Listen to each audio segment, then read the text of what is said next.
Today we're going to talk about a couple of cases of knee pain and then have some discussion afterwards. So if all the doctors on the call can unmute their mics, we'll just go through a few things. So the first case is a 45-year-old female accountant who exercises 3 to 4 weeks. I'm sure you've all seen someone like this, does regular gym classes, comes in with 4 weeks of knee pain, okay, within her left knee. She can't really localise it to anywhere in her knee. It's mildly sore during exercise and extra sore the next day. She's tried a couple of doses of ibuprofen and just had mild improvement. So start with the easy one. So we'll go Brett first. So Brett, is there anything else you want to ask her about her knee pain? Oh, sorry, I'm just on the bus at the moment, so it's a tad noisy. All right, this is working really well. So yeah. All right, so I guess you ask her about if she's having any swelling, any instability, any knee locking, if she gets the pain any other time. And in the interest of time, we'll just flick over to the next slide.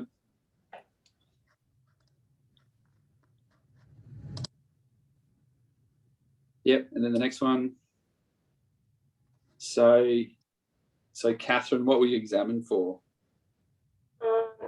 So you look for any effusion, any joint line tenderness, and then any instability. Yep, pretty good. So if you flick to the next one, Sam. So I did a Baton score on her and she didn't have hypermobility. Her knees were quite neutral. There was no detectable effusion and her knee felt very stable in her Lockmans and testing all of her other ligaments. But she had some tenderness along her medial joint line and within her patfem.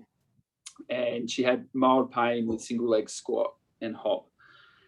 So this is a pretty common patient you'll see. The knee pain's a bit non-specific. It's when you think about patellofemoral pain, they're often sore along that medial joint line, and they might get pain with hopping, but there's not always a lot of clinical sign of it. So next slide, please. So Catherine, what sort of things will you look for on her X-ray? So loss of a joint line tenderness. Sorry, well, that's too many words. Also the joint space. Any chondral thinning. Yep. It actually doesn't look too bad. That's a bit hard. Maybe some mild medial thinning, but the PFJ looks okay. Yeah, and I completely agree. So this is a pretty normal X-ray. So when we think about patellofemoral pain, we're going to look at the general alignment, look at the patella. Does she have patella alta? What's the trochlear like? But yeah, this X-ray I put up, it's a normal X-ray, and the reason I put it up is often in patellofemoral pain, there's kind of very little sign of it. Sometimes you can get some lateralization of the patella if I've got some patella instability. But yeah, this is a pretty common problem. So what are we going to do with this one? So when they've got tenderness within the patellofemoral joint, obviously you want to try to control the symptoms. Often we start an anti-inflammatory and try to potentially get them to keep an exercise diary. When is your pain worse?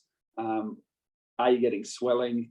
And you want to know how big a functional impairment it is. So often you send them for physiotherapy. If it's a bit non-specific, you might send them for an MRI. So when you send them for physio, what sort of things, just anyone, would you be asking the physio to consider doing?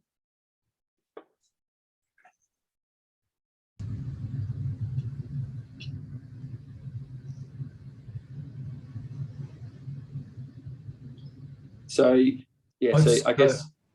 Yeah. Sorry, Sandy here. I would go. So, obviously quadriceps activation exercises, isometrics, very useful. I thought the physios might jump in and have a go, but what kind of general areas would you ask the physio? Say you didn't know the physio and you're writing a letter. So what kind of muscle groups or areas would you kind of target? Yeah, so I mean, primarily, obviously, you want to focus on the quadriceps to increase that support for the knee. But obviously, you want to go higher up in the kinetic chain, and I would get them to rehab glutes, hip abductors, external rotators, and core, because obviously they all feed into knee alignment and control and stability, and ultimately pain relief and better function. And then obviously, excellent. and then distally as well, obviously calf, and I'd still look at the hamstrings as well. Yeah, so we want to look at the general mechanics, watch them walk, look at their strength within their quadriceps, their hamstrings, their pelvic stabilizers. So Chris Hampel, you'd obviously see this type of patient pretty commonly. Yep. What do you look for when you see them? I think Sandy's pretty much hit the nail on the head, those factors. But first of all, have a look at how they might squat and get an activity that they do that might reproduce their pain, so that as we're going along, we can reassess that. So whether it's a double leg squat or single leg squat or a hop, as you said, Rob, something that we can come back to and see if our interventions make a difference. And the whole leg, generally knee pain or probably any pain in a leg, the whole leg generally is weak. So we'd have a good look at how the glutes might function, and normally endurance kind of tests are good for that. So variations of a bridge or some hip abduction. And the quads, absolutely, but we'd always be looking for hip and kind of thigh strength. Would never just look at just one. And I hope none of us now focus on VMO, that's for sure, because you can't actually isolate VMO. And I really don't particularly talk about VMO as such. It's just the quad as a whole. And as Sandy said, distally too, calf, I think sometimes we forget as well. So in terms of strength, we'd look at that. Yeah, that's something I was going to ask you. Yeah, just very briefly, when you assess strength of, say, the quads or the hamstrings, like you can get anyone to do resisted contraction once. How do you kind of assess the strength just briefly in those kind of muscle groups?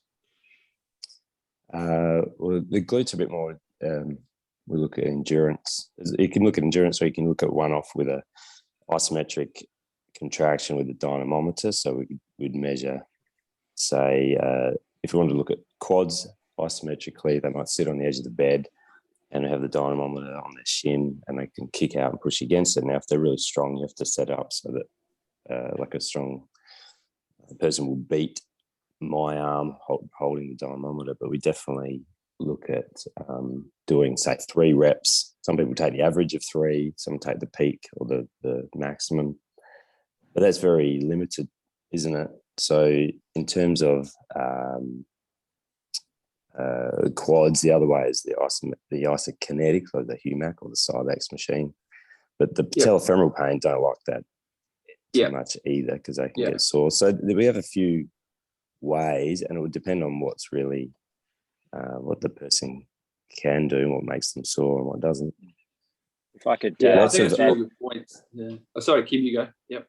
No, I just wanted to add, like, other things that we would absolutely be going for in that initial assessment is the pain modifiable. If they've got a repeatable functional test that actually brings the pain on, is there some way that we can improve that technique, change that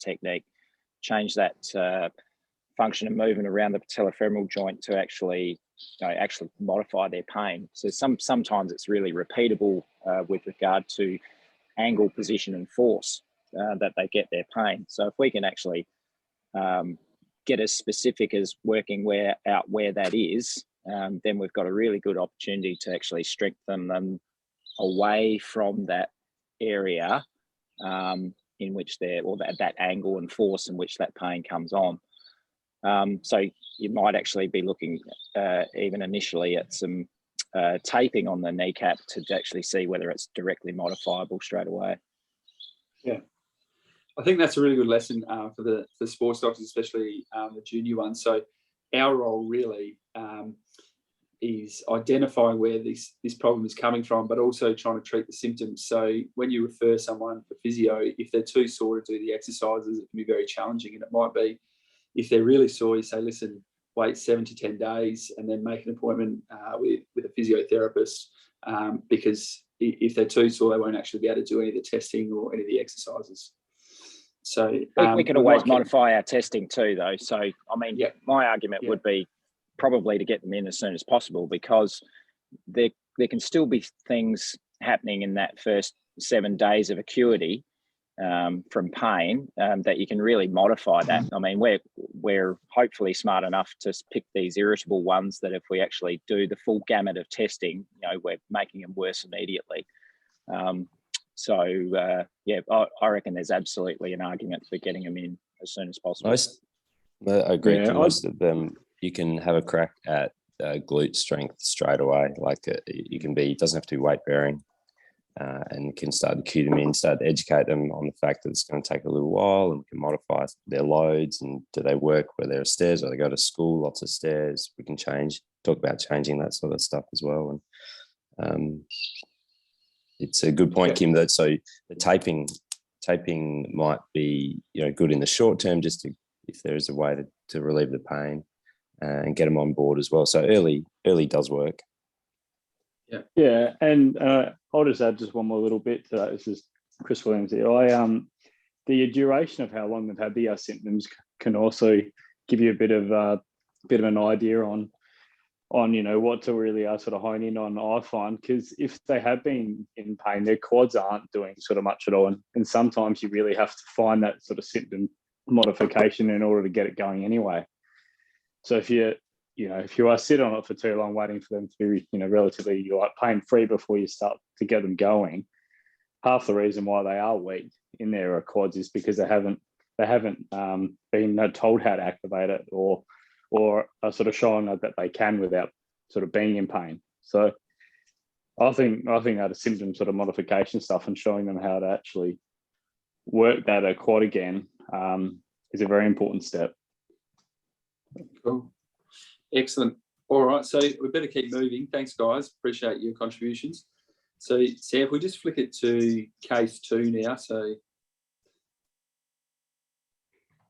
hey, Rob, can I quickly ask the guys, what's a simple go for it. Yeah, go for it. Yeah. To all the physios, what's a simple isometric exercise we can just say, demonstrate, takes 1 minute, so you can get them on their way, please?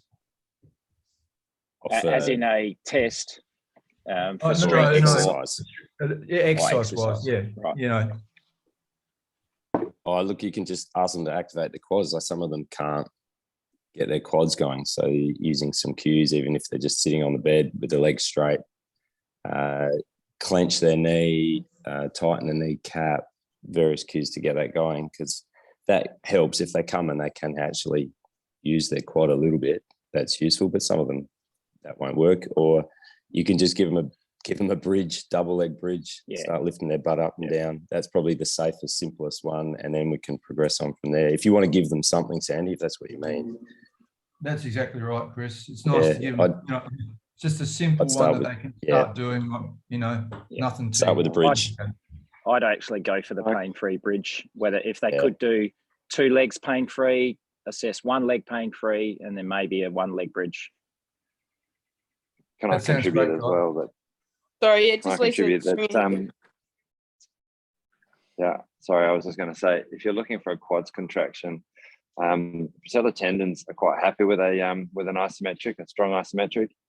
Patellofemoral joints, particularly if you put them in a painful range, won't like it. But if you can find a range, even if it's at 30 degrees or 45 degrees, and you ask them to do their static quads, then you can still get quite a reasonable quads activation, short of pain and or free of pain. So don't feel like you've got to go back to a fixed point and it's only one way. Modify it into the range in which they can work. Thanks, guys. Cool. All right, we'll keep moving. So we'll just flick over to another kind of common presentation you'll see in the clinic. Just if we go case 2, please, Sam.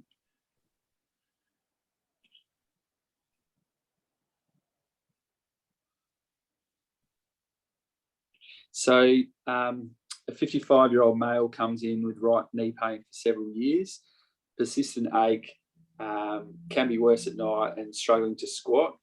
You examine him, he's got a small effusion, can flex to about 70 or 80 degrees and not much extension. And he's got tenderness along his medial and pat fem joints. and really struggles when you put him into single leg squat.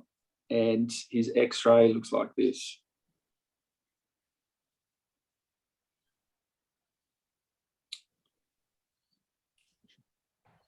So, sorry, Sandy, there's not many doctors to choose from. No, that's fine. So you got a So what do you think, skyline and a mate? lateral. Yeah, so you got a skyline and a lateral, and it shows, if I look at the skyline, lateralization of patella, some subchondral sclerosis, loss of the joint space, and a peripheral osteophyte, consistent with consistent with OA of the knee, patellofemoral joint.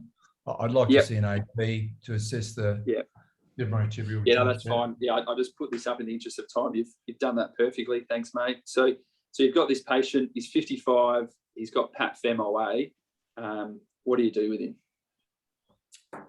So I initially counsel him to the disease itself, osteoarthritis. So it's a degenerative disease. It's occurred over years and years. It's very common. I would assess his pain levels, assess his level of functionality, i.e. is he still able to walk, for example, or does he have night pain? Does he have pain walking? Now, if he's, if he's along that spectrum, you might think, well, okay, our conservative measure is going to work. Now, what are my conservative measures? GLAD program with the guys, weight loss, good shoes, pain counselling, intermittent analgesia, Panadol, short bursts of anti-inflammatories, could consider a cortisone injection, go down the injectable side of things. I'd, certainly, as per the previous case, sending him off would get a physio involved straight away, reassess it 7 to 10 days, has the pain got better, same counselling, reassess it probably 1 month if he was going well. But if he was really struggling, just to bite maybe cortisone and say 6 weeks of rehab with night pain, I might consider referral to Sam. Yep. Very good. Very good. Is there anything else that will make you want to send him to the surgeon kind of sooner, or anything you look for? Malalignment. Yep. Effusion in the knee joint. I guess it's to do with his functionality as well. How much it's impacting his function in his day-to-day life. Yep. Yes.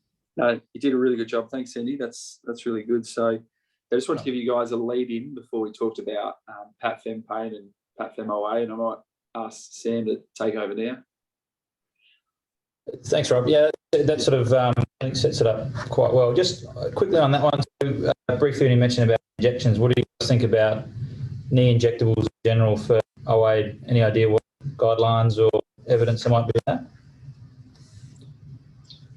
So I think when you're trying to get the symptoms under control, we often start anti-inflammatories first to see if there's an inflammatory component to their knee pain, and that often guides your response to other injectables. So cortisone would often be first line that you might try at 4 to 6 weeks if you haven't seen a lot of improvement.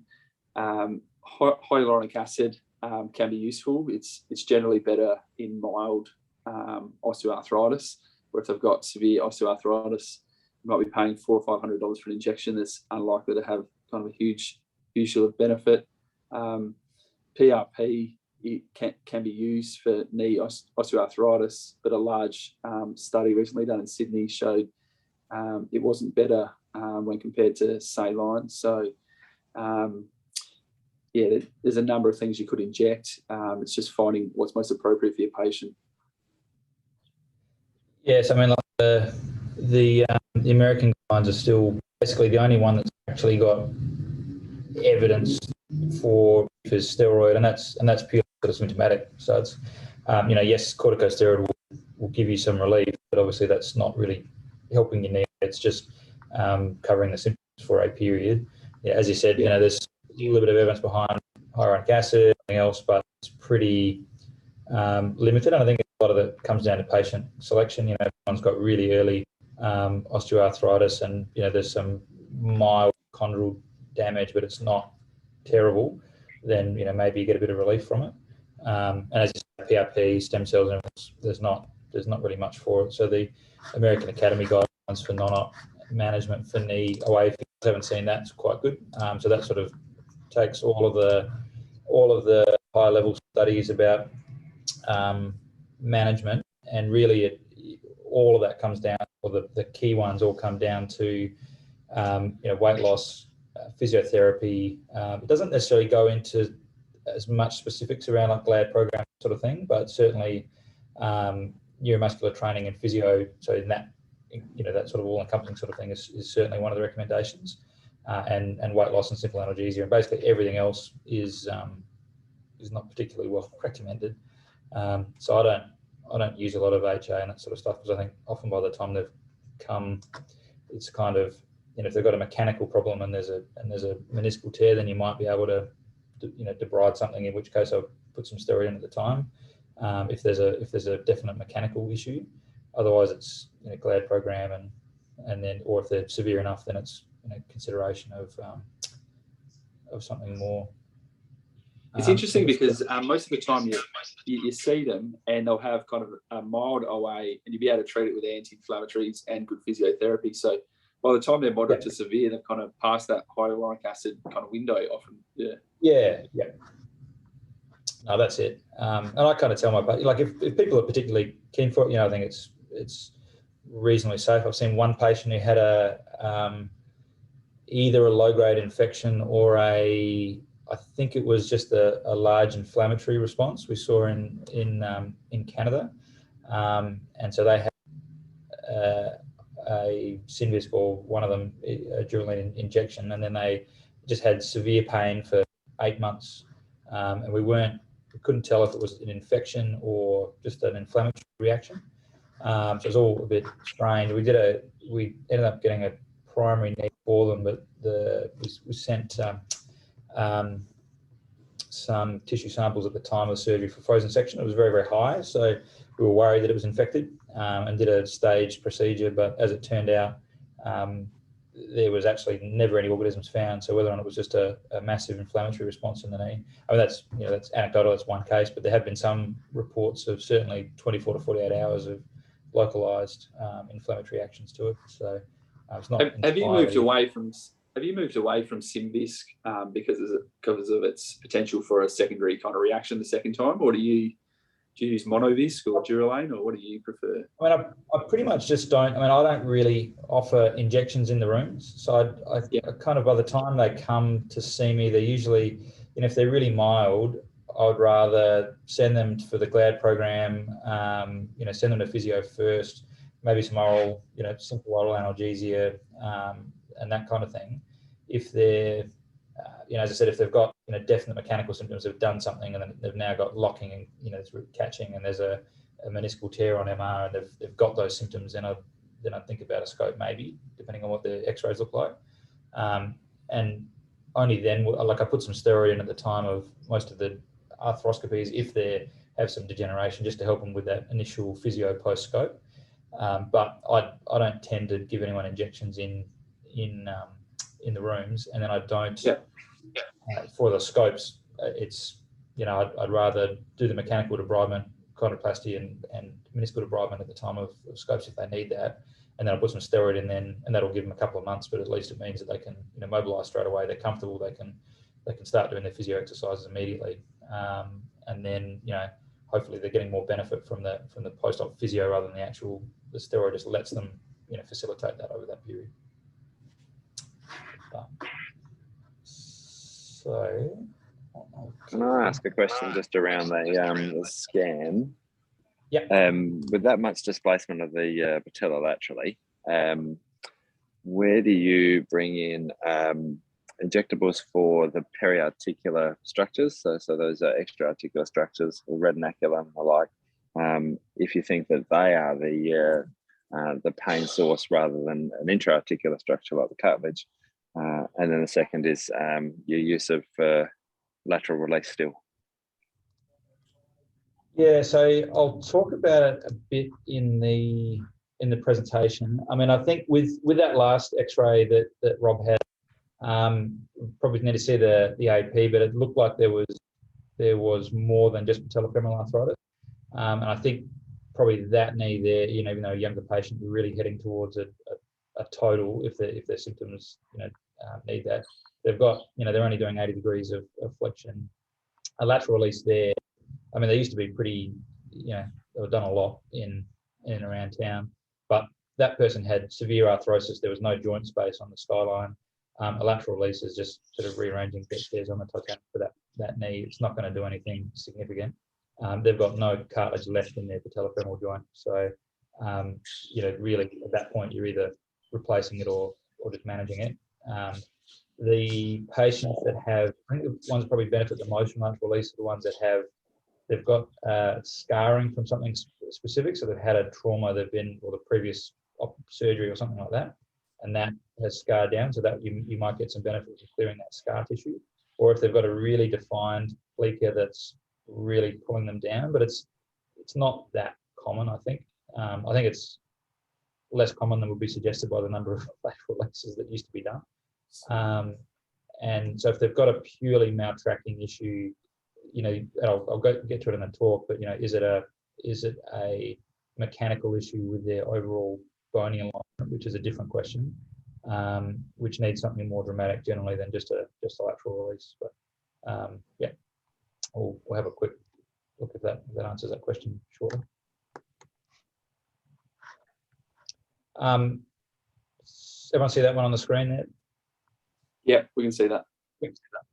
So this one is just talking about patellofemoral arthritis. I'll talk a little bit about patellofemoral in general joint, a little bit about instability, but won't get into and focus too much on that. Look at some of the differentials around anterior knee pain. Apologies, a little bit brief. Sort of put this together in the last couple of days. It's been a bit of a change in the schedule, and we've been a bit. For those that don't know me, I'm hip and knee surgeon here at WOC, but also in the Army Reserve, and we've just been sending a bunch of people off to the floods on the East Coast. So it's been a bit of a hectic week. But if you have any questions as we go, just sing out. We'll go through that. So firstly is patellofemoral joint. As you're all aware, sesamoid in the knee, so between quads and patella. The joint reaction force. Let's see if I can go a pointer here. So the joint reaction force is good to remember because yes, the patella acting as a sesamoid increases your strength in extension. I think it's about 20 or 30%. But one of the key points is that when you're squatting, you're getting about 6 to 7 times your body weight in force through that patellofemoral joint. So it takes quite a large amount of force, which means if there is a maltracking issue and that force is being directed in the slightly wrong vector, or if a patient is overweight, it makes a very significant difference to the forces in that anterior joint. And so when you're talking about weight loss to patients, every kilo of weight they lose is potentially 7 kilos of force through their knee that's being decreased. So we see people that have arthritis and pain in the knee. If they can lose 10 kilos, then that may be all they need to do for the next 5-10 years. So I always make that point to patients about how much how much force is going through the knee. And obviously just thinking about what's around the knee and what could be other pain generators, so ITB, the joint itself, meniscal problems, and so on. So I won't get in too much into patella stability. That's in a whole other talk on itself. But broadly speaking, thinking about the bony alignment to the knee itself, and then there can be dysplasias around the knee which can contribute to poor stability and therefore develop into arthritis and so forth. But the trochlear groove and the shape of the patella itself, we've obviously got soft tissue restraints. So MPFL, which is more of a static restraint, and then your VMO in a more dynamic sort of function. Talk about the Q angle in a minute.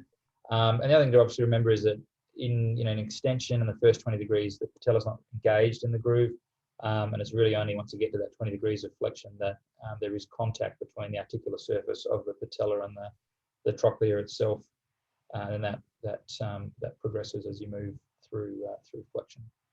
And that then comes to where the patient gets their symptoms. And Rob touched on it in the first case. The history and the nature of the pain is critical to understand. What is causing the pain and the symptoms for the presentation. So, on that, is it something that's come on acutely? Is it a chronic issue? Is it a sharp pain, constant pain? Is it worse, particularly around, flexion, so stairs, walking down hills, that kind of thing? Has there been a change in activity? So particularly when we're thinking about tendonitis types or repetitive aggravating sort of injuries such as patellar or quadriceps tendonitis. Is there an acute traumatic event? Dislocation of the patella, sudden partial tear or full tear in the extensor mechanism, and do they have issues with stability? Rob talked before about the Baton scores. Have they had other issues with dislocations of shoulders and that kind of thing? So all sort of important things to have. And really, pretty much from the history, you should have a pretty fair idea of exactly where you're heading with this patient, just based on the nature and onset of those pain, of the pain and of the symptoms. So just broadly looking at the types of pain, the biggest, perhaps not red flag, but the most concerning, if someone says they've got anterior knee pain that's constant, and it's not elsewhere in the knee, and they say it's anterior knee pain, then that's not really a common thing from a mechanical perspective. If someone constantly has pain in the front of the knee, it could be radicular, it could be sympathetic, or it could be perhaps psychosocial or secondary gain sort of questions, because that's not really how pure anterior knee pain or patellofemoral pain would present.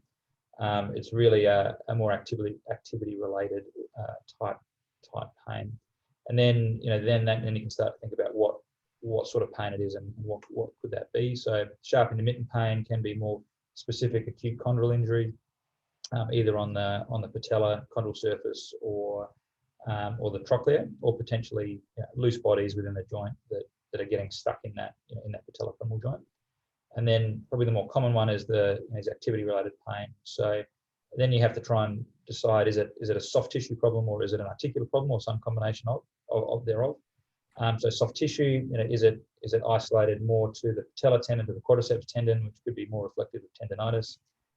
If it's more inferior and around that patellar tendon, could also be fat pad impingement.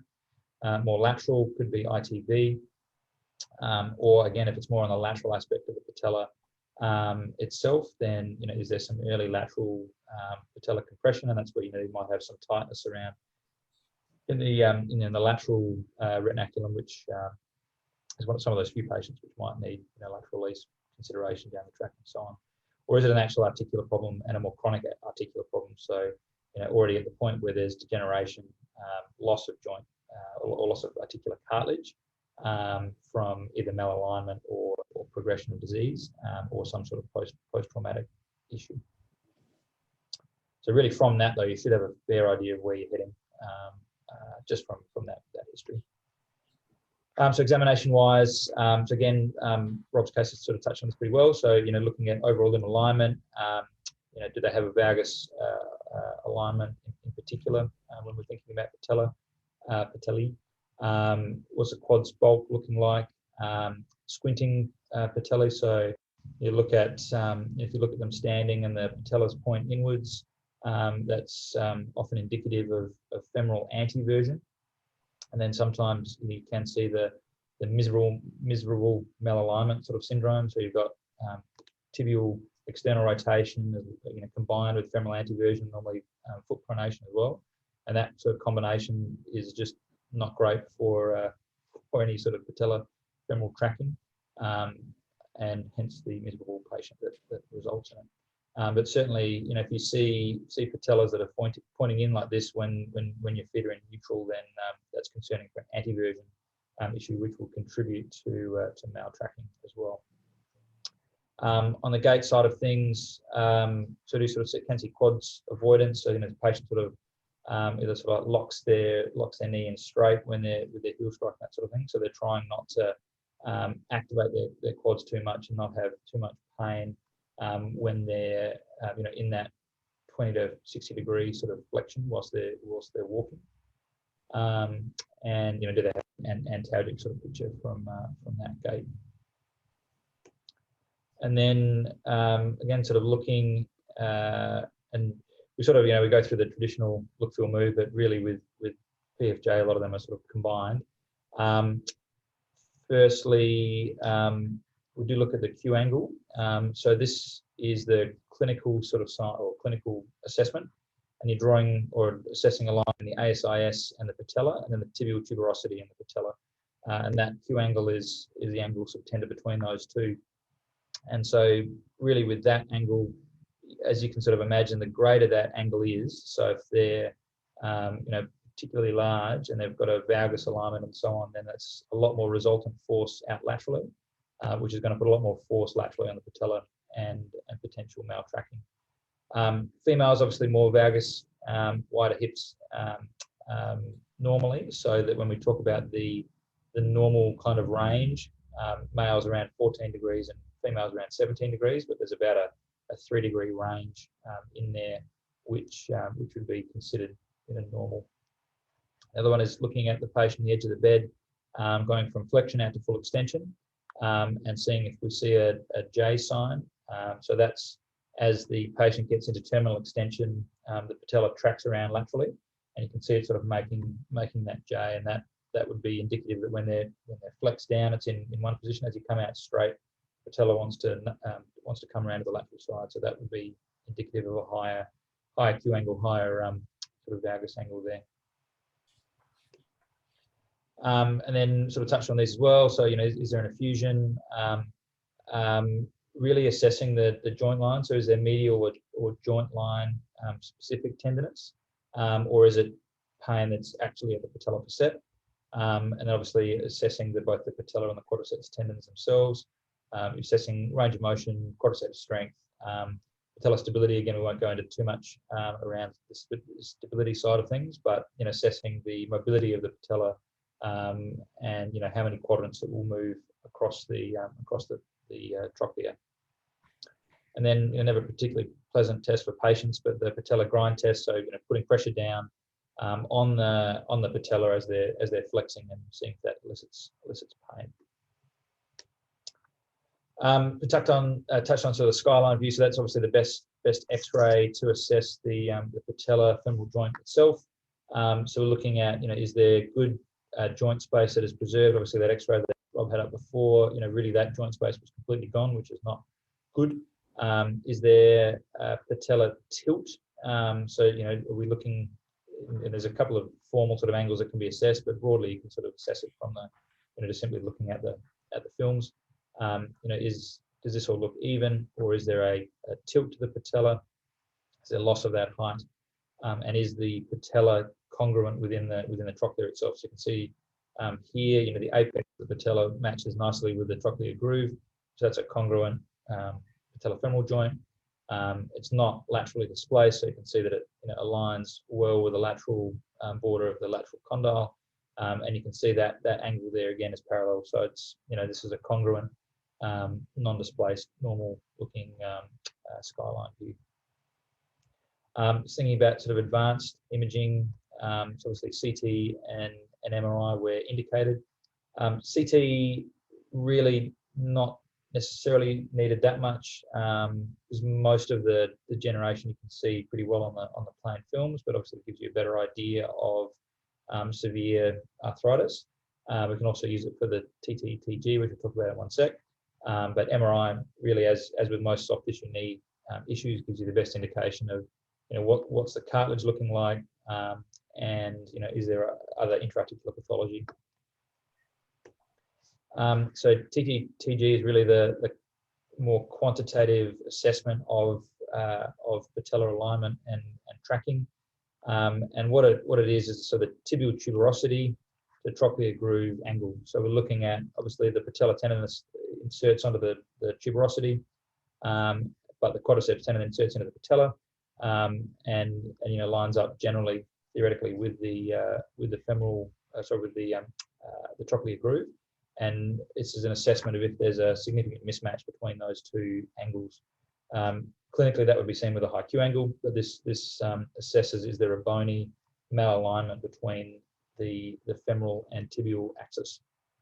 So you're looking at the trochlear groove is essentially a perpendicular line from the posterior condyles, which should go through the center of the trochlear groove, Doesn't always if there's significant degeneration or changes in the femur already, but in a normal patient it should. And then the axis of the patella, the tibial tuberosity and therefore the patellar insertion. So that can be assessed on both CT or MRI. And really we're looking at a number of 20 millimeters would be the, or 20 degrees would be the cutoff for thinking that there's a significant bony abnormality. And that would be what would be considered a threshold for a tibial tuberosity transfer, which again, we won't go into too much detail, but essentially we cut the tibial tuberosity, essentially detaching the patellar insertion and then moving that to reduce that TTTG and improve the patellofemoral tracking, which we use in younger patients with significant malalignment.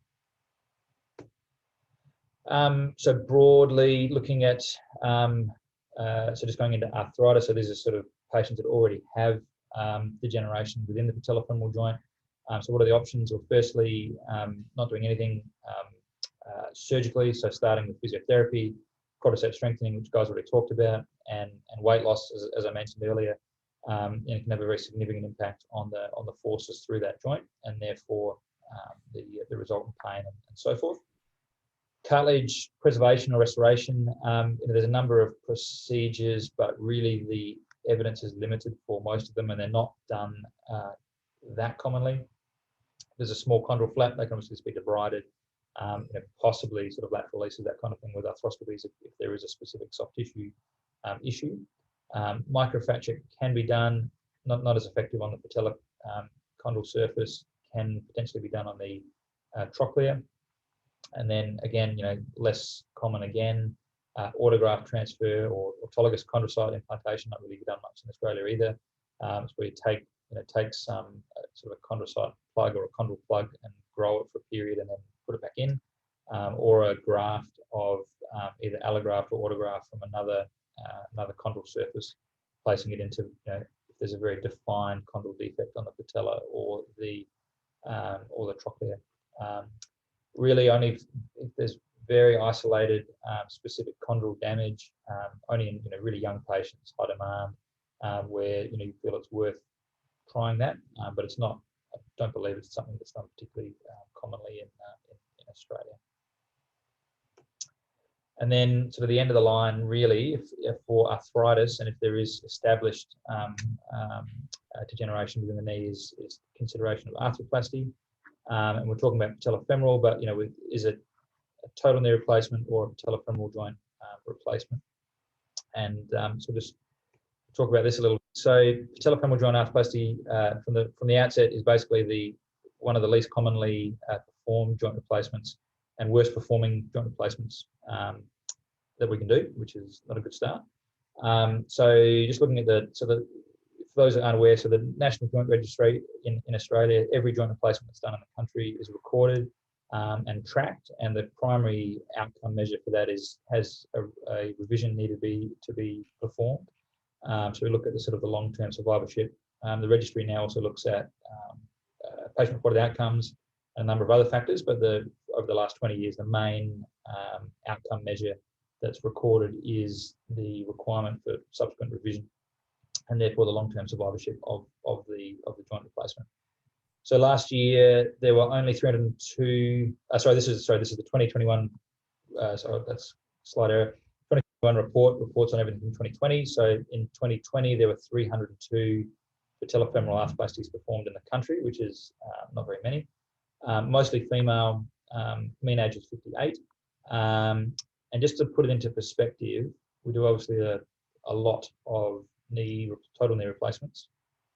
These are the reported outcomes over the last 20 years in Australia. So a knee replacement we know does pretty well for all comers, all types of knee, all ages. At 20 years, total knee replacement performed in Australia has an 8.1% revision rate. So 92% of knees done 20 years ago are still in situ. At 18 years, 50% of patellofemoral joints have already been replaced or revised. And you can see, even at the 5-year mark, 13%, 10 years, almost a third, 15 years, 43%. So the actual longevity of patellofemoral replacements is remarkably poor when compared to a total knee replacement, which is potentially the other option. And reasons for revision, over half because of progression of disease, 15% loosening, so sort of implant problems, 11% pain, which generally mostly probably means progression of disease, or an issue with the actual implants itself. The reason we worry about this is that we also know that the conversion of a unicompartmental knee replacement to a total knee replacement isn't the same risk as just performing a primary knee replacement on a patient with arthritis. So there's a higher risk of complication as a revision procedure from a partial to a total than just having done a total in the first place. So why would we consider it? So if there's severe isolated patellofemoral joint arthritis, and there's definitely no medial or tibial compartment osteoarthritis, so that's generally confirmed on MRI. If they've got an intact ACL, and they're a suitable patient. So what does that mean? So generally a younger patient, someone who has relatively high functional demands, but also has reasonable expectations of what this means, and understanding that they don't want to have a total knee replacement. They want a more natural feeling knee, because they preserve their ACL, they preserve their menisci and the rest of their compartments. But they understand that this isn't going to be their definitive replacement for, if they're 50, then it's not going to see them out till 90. It's going to be, get them through perhaps 10, 15 years if they're lucky, and then probably need a further operation in the future. So this is just a patient. This is a patient actually treated at the Royal Hospital. Did one side when I was a registrar with Brian Wallace, and then she came back and saw me as a consultant. 5 or 6 years later, very happy with the other side, and therefore wanted that one done. So that's probably a good indication from there. But you can see, so really there's no patellofemoral joint space. We actually did the left first, which is worst on the right. But you can see no joint space. She's had a tibial tube osteotomy previously to improve her tracking, which is obviously not really succeeded. She didn't have one on the right, and she pretty much got the same arthritis on both. And this was sort of her outcome. So we've got a resurfacing trochlea. The patella component is essentially the same as what you have on or is the same as what you have on a total knee replacement. And you can see that tracks nicely on her skyline views. We've removed all that arthritic bone and then given her a reasonable looking patellofemoral joint. So she's now 7 or 8 years on her left, and this one I did for her probably 4 years ago, and she's sort of progressing well. But again, not a one that we do particularly commonly. This was done with the traditional sort of method, which is a sort of a jig that we put on the trochlea. It's obviously compared to a total knee replacement where we're making straight cuts. It's much more difficult to achieve a good fit with a patellofemoral or with a trochlea component. And so what we do, what we have been doing now is utilizing the Mako robot. So this allows an actual resurfacing technique where we have a CT scan of the patient first. This is a preoperative plan. We work out where the components will sit and fit in their native trochlea. And then this is an intraoperative screenshot of a patient we did with a Mako, where these little dots are mapping the cartilage so that we know that there's going to be a very smooth transition between the implant and the rest of the femur. So this has been around for about 5 years. Haven't yet had longer term data given the number of cases that are done to show if this will make a significant difference. I think it's given the problems and issues we have with patellofemoral joint replacements. I think if you're going to do it, this would be the way to do it to minimise the risk of implant complications. But the factors we mentioned earlier still absolutely critical, because if you don't choose a patient appropriately, then you're going to have progression of disease and further problems. And just to put it, so this is what the Mako looks like. So essentially, for the partial knees, we use a little burr. and we resurface exactly the points that we want to for those components, which means that we're not using a jig, so much more precise when placing them. I think the main thing to remember though is that when we're looking between patellofemoral joint replacement and a total knee replacement, we've traditionally said that some people still say you can't have a knee replacement in a young patient. People come in and they've got really severe arthritis in their knees and they're 50. You're too young, go away. Suffer in however you can. Put some constant knee injections with steroid or ongoing physio, whatever it is. The fact is that a well-performed knee replacement can still be done in a younger patient if they need it, if they've got severe pain and severe arthritis. There really isn't any significant other options. And whilst the revision rate is higher, the worst possible group is young men. So the registry categorises patients under 55, 55, 65, over 65. So under 55 males perform the worst, and at 20 years they have a 3 times higher rate of revision, but we're still talking about 15 or 17%. So if you've got a 50-year-old patient with severe disease and they're male, you can tell them that, well, there's still an 85% chance that we give you a knee replacement. You've still got the same knee at 75, which is really not that bad, compared to the over 65 lady who would be 3 or 4% chance of revision at 20 years, and then the different categories sort of fit in between. So really, if someone's already got some medial or lateral OA and patellofemoral joint arthritis and they're in their early 50s or late 40s, you really have to think about, is it going to be a patellofemoral joint replacement, or should we just be moving straight to a total knee based on those sort of factors? That's pretty much it for me. Anyone got any questions or comments on that?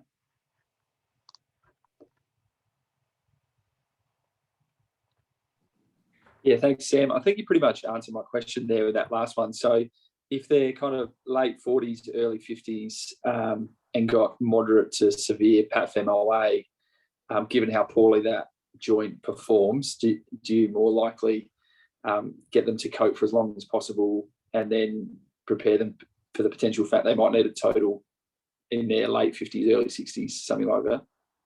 Yeah, I think it just comes down to, it's similar with the uni knees. You just have to be very confident that it's purely that one compartment that's giving them the trouble. That lady I showed with the Mako before, it was purely anterior knee pain on squatting. She had no symptoms at all, and she had no tenderness at all in her medial and lateral joint lines. She was 48, I think, we sort of went through the options, and you have to be pretty clear that if you're giving them a patellofemoral joint replacement, it's not, these are the outcomes, and they're really not brilliant. We think they'll hopefully be better with the Mako, and that we can be more precise with them. But at the same time, as you see, most of those other patients are getting progression of other disease.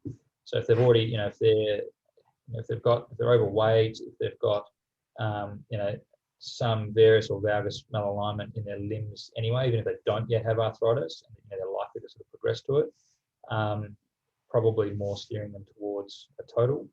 A total in a younger patient, obviously a few military people that come through and they've just got knees that are completely shot, and you look at them and they're terrible, and they've got significant pain. If they're getting pain at night time, it's stopping what they can do, they can't walk, everything else, then the age is not, it's not a contraindication to giving them what they actually need to treat their condition.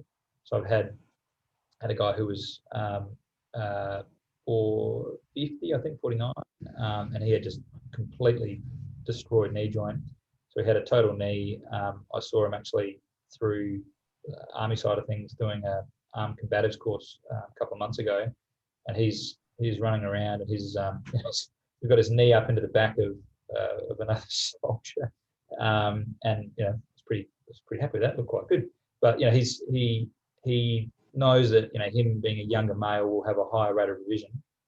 But if I tell him, well, you've got an 83% chance of having it revised in 20 years, if he comes back for a revision at 75, then sure, there's a higher rate of complication with the revision there. But he still wants to work in the military for the next 10, 15 years, which he'll be able to hopefully do. He's now on full functions, full duties. So the alternative was, well, he was going to be out completely because he couldn't do that work before because he had so much pain. There was nothing that could really stop that other than replacing his cartilage, which was gone. So it's not to say that you should, we should always steer people away from a joint replacement when they're younger because we don't want to do that. But for those patients that already have significant arthritis, they've lost their joint space, there's no cartilage left, there's not really any other options for it. And it's not what it was presented in the past where you cannot have an arthroplasty till you're 65.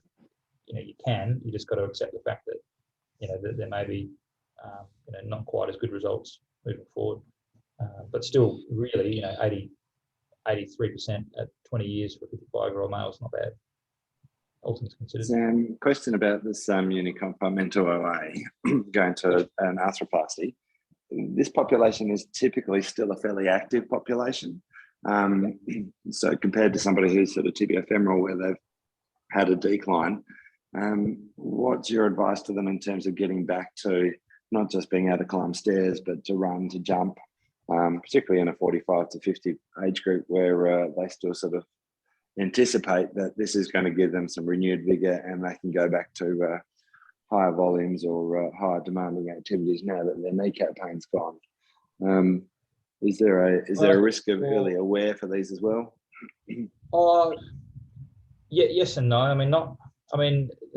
The traditional restrictions around a lot of the like with knee replacements or partial knee replacements. I think the point of doing it, you don't necessarily want to be skydiving and so on, but if they want to, then the reason you're doing the surgery is to restore their function and remove their pain.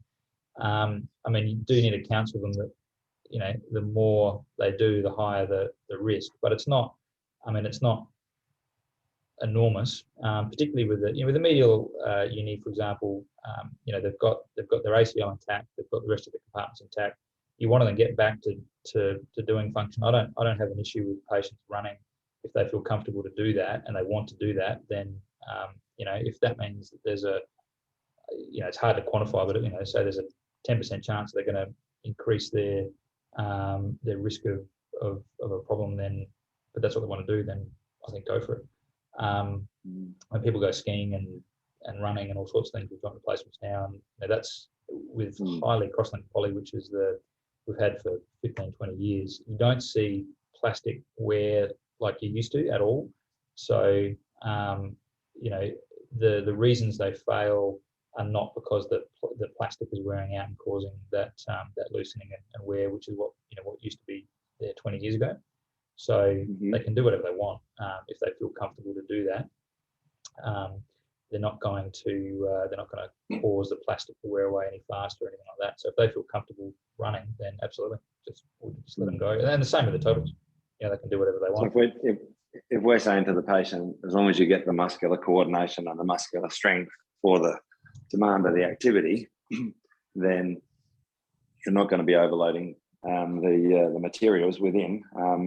You're not going to be overloading adjacent areas that are going to be problematic down the track. And things like kneeling is still a viable thing just within the sensitivity of your scar or the like, rather than watching them sort of get drawn into the conversation of, oh, you've had a knee replacement, you'll never do these things again now, which is still something that we see fairly commonly with the other types. Yeah, and I think those conversations, I don't give them specific restrictions like that.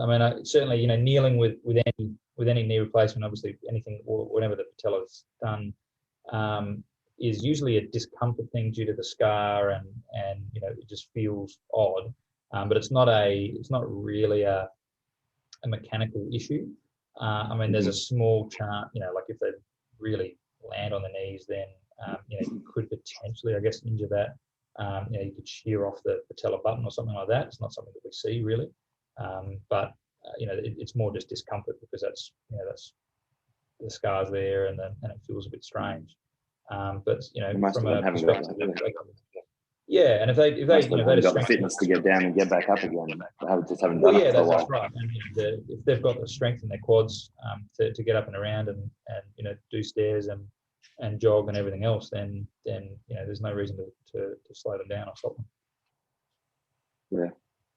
Good one. Thank you. No worries. Cool. Thanks very much, guys. Thanks very much for your time, Sam, and thanks everyone for joining in today. That was really good. Thanks, Sam. Thanks, Rob. See you, Thanks. Sam. Thanks, guys. Appreciate it. Thank you. Bye. Bye. Thank you. That was fantastic.